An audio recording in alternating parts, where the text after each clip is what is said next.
So, what if I told you that the life you want in 2026, it's not going to come from some crazy breakthrough or a sudden lightning bolt of motivation? I mean, sure, those things are exciting, but they don't last. Real, lasting change. It comes from something a lot quieter, something most of us just ignore.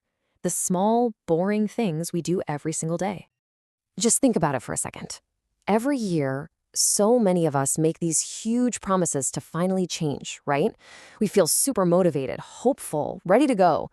But really, a year from now, will most of us be standing in the exact same place, dealing with the same stress, the same routine, telling ourselves the same excuses? And it's not because people are lazy. It's because when that initial motivation wears off, and it always does, we fall back into what's comfortable instead of sticking with what's consistent. We get stuck. But here's the thing, the life you're going to be living in 2026 is being built right now by the tiny choices you're making today. All right, so here's what we're going to break down. First, we'll look at the New Year trap. Then we'll get into the secret of boring habits. After that, we'll talk about rewiring your mind and body, designing your environment for success, and finally, building that future self you're aiming for. So, first up, we have to understand why our big, ambitious plans so often just fizzle out. It's because we chase these exciting, dramatic changes. We count on feeling motivated to get things done. But motivation is just a feeling. And feelings, they come and go. They're not a real strategy for long-term change. Okay, so if motivation isn't the answer, then what is? Well, it's about embracing the power of small, consistent, and boring habits. These are the little things that don't look impressive, they're not going to go viral, and they definitely don't give you instant results. They just work, slowly and quietly in the background. And when you put them side by side, the difference is huge. Motivation feels powerful and exciting, but it's fleeting. Boring habits, on the other hand, they feel kind of insignificant in the moment, but they stack up over time to create massive lasting change. It's really the difference between a firework and a sunrise. And this is the magic of compounding in action. You've probably heard of the 1% rule.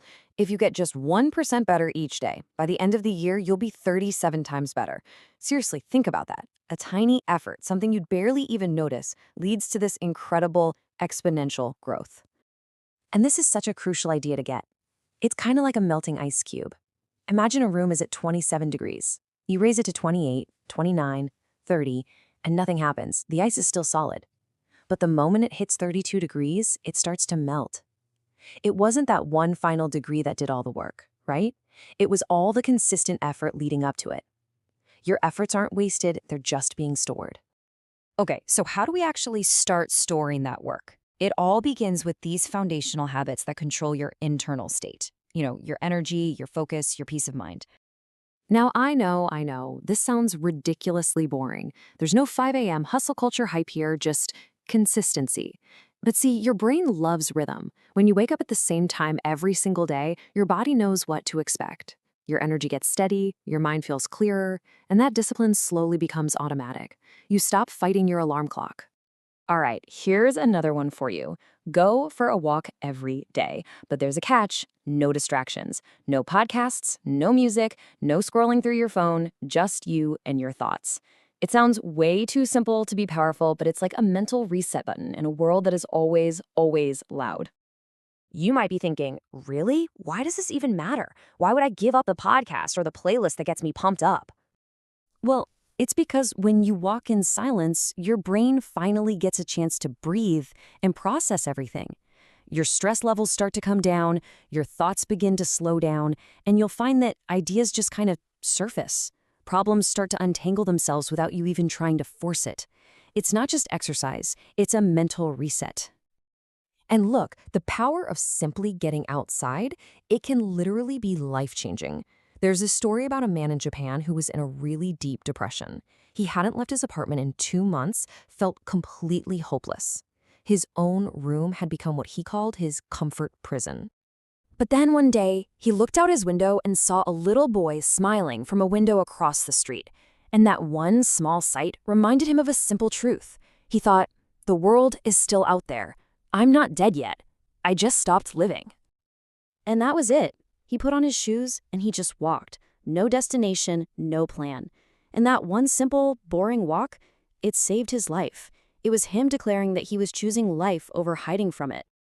And that story brings us to a really crucial idea. You don't need more willpower, you just need a better setup. It's all about designing your environment so that the good choices become the easiest choices to make. Honestly, the truth is, people with what looks like incredible self-control are often just really good at structuring their lives to avoid temptation in the first place. They get that progress feels effortless when your environment is on your side. So here's a super practical way to do this. It's a 3-step process. First, identify a habit that's sabotaging you, like, say, endlessly scrolling on your phone in bed. Step 2, set friction against it. Make it harder to do. A great example is charging your phone in another room overnight. And third, create an easy new path. Put a book on your nightstand. Now, reading is easier than getting out of bed to get your phone. You've made the good habit the path of least resistance. And finally, let's talk about the habits that actually build your future self. These are the ones that take some delayed gratification. Saying no right now so you can say yes later. But they compound over time to create real security, wisdom, and trust in yourself. Here are 3 to think about. First, save before you spend, even if it's a small amount. This habit isn't just about money, it's about training your patience and buying yourself freedom and options down the line. Second, read just 10 pages a day. It doesn't feel like a lot, but that little effort adds up to over a dozen books a year, quietly upgrading how you think and see the world. And third, a weekly reflection. Just 20 minutes to ask yourself what worked this week, what didn't, and what needs to change. This is how you turn your life from something that just happens to you into something you intentionally design. Listen, no one is going to throw you a party while you build discipline. No one's going to notice you saving a little money, or reading quietly, or walking by yourself. But in 2026, the results are going to speak way louder than any explanation ever could. Your future self is watching you right now, and they are hoping you don't quit on the boring work that's going to change everything. So I'll leave you with this. You don't have to do everything all at once. Just pick one. Which boring habit will you start today? Because committing to that one small, quiet action, that's the first step toward a completely different future.